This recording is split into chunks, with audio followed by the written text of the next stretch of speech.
Саламатсыңарбы балдар? Саламатсызбы. Саламатчылык кылып. Бүгүнкү алгебра сабагыбызды баштаардан мурун биринчи топко бөлүнүп алалы. Анакей бирден келип бул жерден суроо алабыз. Кайсыл предметке жообу туура келсе, ошол предметке топко отурабыз. Кыскача көбөйтүүнүн канча формуласы бар? Кыскача көбөйтүүнүн 7 формуласы бар. Туура азамат алгебра тобуна барасың. Бурчтардын түрү. Бурчтардын 3 түрү бар. Жайылган бурч, тик бурч, намыктар бурч. Туура. Сен болсоң геометрия тобуна барасың.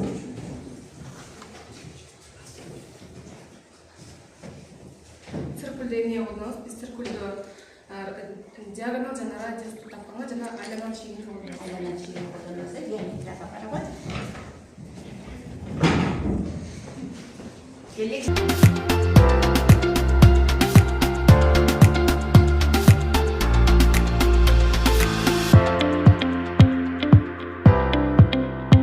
Барыңар болдуңар? Эни сабакты баштаардан мурун жанымдуу маанай түзүп алалы.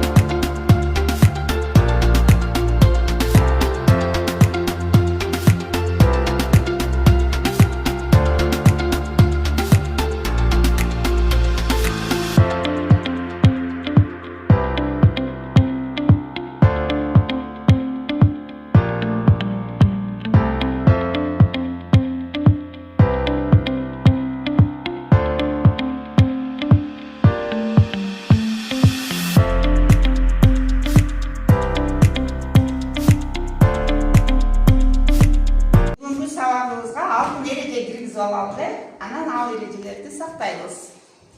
Силер менен чогуу алтын эрежени жазып алалы.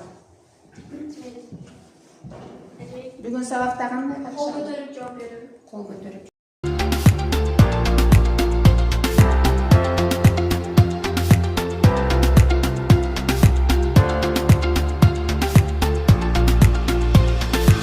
Темабыз өтө турган квадраттык теңдемелердин жардамы менен маселелерди чыгаруу. Мен достарыңыз болдым.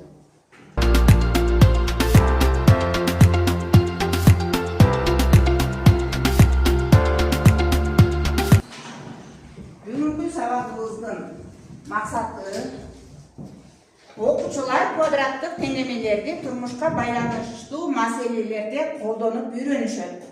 Биз буга чейин квадрат теңдемелерди чыгарууну өткөнбүз. Ушул квадрат теңдемелерди турмуштагы кездешкен маселелерде колдоно алат экенсиздер. Логикалык ой жүгүртүүнү, чыдамкайлыкты жана максатка жетүү аракетин калыптандыруу. Үчүнчү максатыбыз маселени анализдөө, математикалык моделдөө жана чыгаруу окумаларын өркүндөтүү.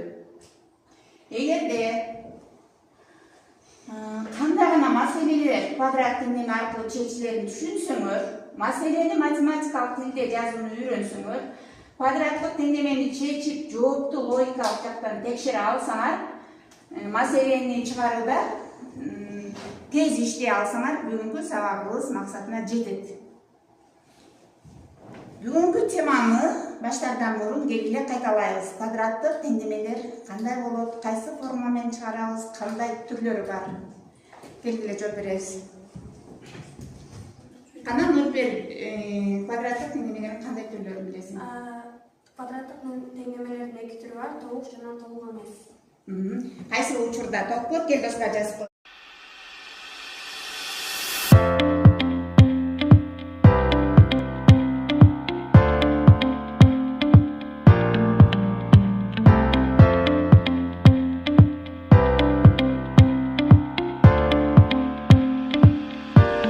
Квадраттык теңдеме 2 тамырга болот, кайсы учурда 1 тамырга болот, кайсы учурда тамырга ээ болот.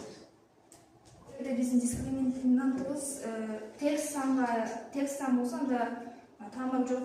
Тамыр жок болот, туура. А эгерде дискриминанттын формуласын айтып айтып берет. Дискриминант барабар 1 квадрат плюс 4 ас. 4 асы, 4 асы. Так. Birinci Münira törenmesi çok olmak için ne? Kendinizle grupasına.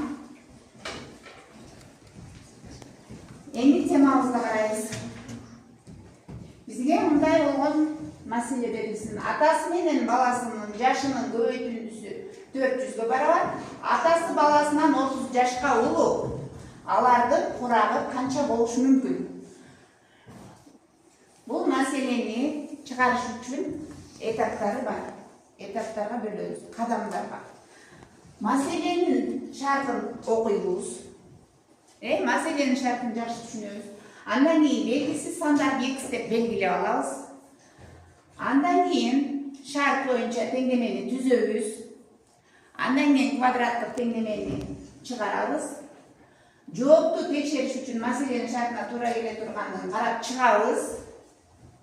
Түшүндүңөр?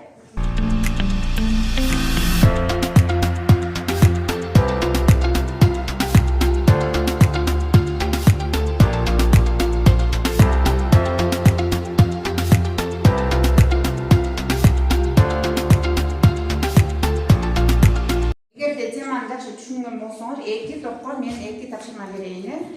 2 topqa 2 tapşırma bereyim.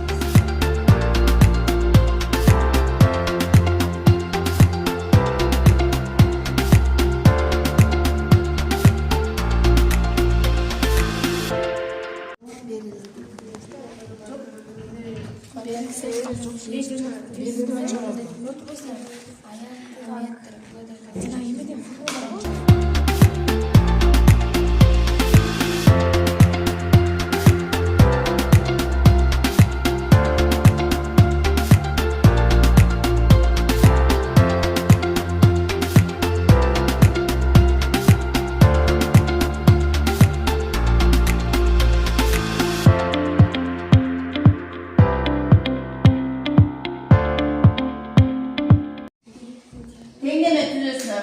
Raya doğalda 7 saatte sırda bütürse, 12 saatte bütürmüp, x1'de 7 deysiniz, x2'ni 12 deysiniz.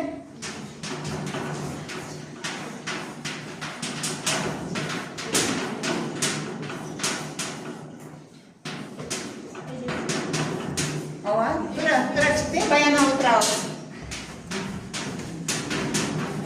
Aldıkta grupasına bayana. Tek biraz böyle. Bakın böyle.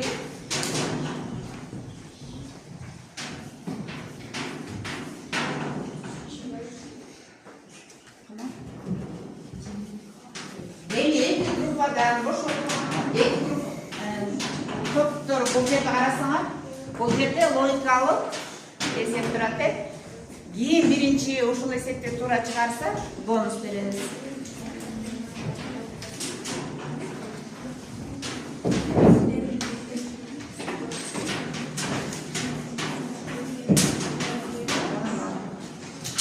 Тура. Нұржанат, Азамат. Геометрия тобына, Нұржанат кел. Геометрия тобына.